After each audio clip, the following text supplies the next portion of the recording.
నమస్కారం. నా పేరు పాచికంటి చిన్నస్వామి. ఈరోజు అరకువెల్లి నియోజకవర్గం కాంగ్రెస్ పార్టీ కార్యాలయంలో కాంగ్రెస్ పార్టీ అగ్రనేత ఇందిరమ్మ మనవరాలు రెండవ ఇందిరాగాంధీగా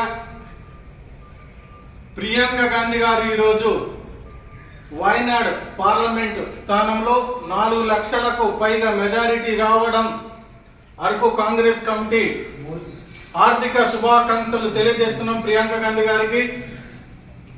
అదే సందర్భంలో జార్ఖండ్ రాష్ట్రంలో ఇండియా కూటమి భారీ మెజారిటీతో గెలవడం చాలా శుభపరిమాణం.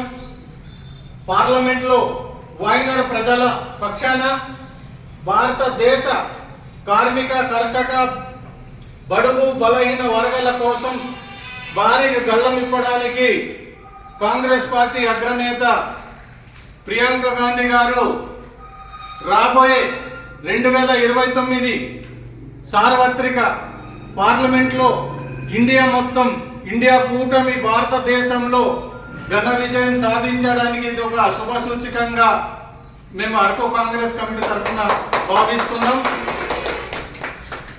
మొదటిసారిగా ఇందిరాగాంధీ మనవరాలు రెండవ ఇందిరాగాంధీ పార్లమెంట్లో రావడం ప్రజలెంతో ఆశాభావంతో వ్యక్తం చేశారు. ఈ శుభ పరిమాణం సందర్భంగా కాంగ్రెస్ నాయకులు కార్యకర్తలు మిఠాయిలు పంచుకొని ఇక్కడ సంబరం చేర్చుకోవడం జరుగుతుంది. ప్రియాంక గాంధీ గారి నాయకత్వం, ప్రియాంక గాంధీ గారి నాయకత్వం, ప్రియాంక గాంధీ గారి నాయకత్వం. జై కాంగ్రెస్.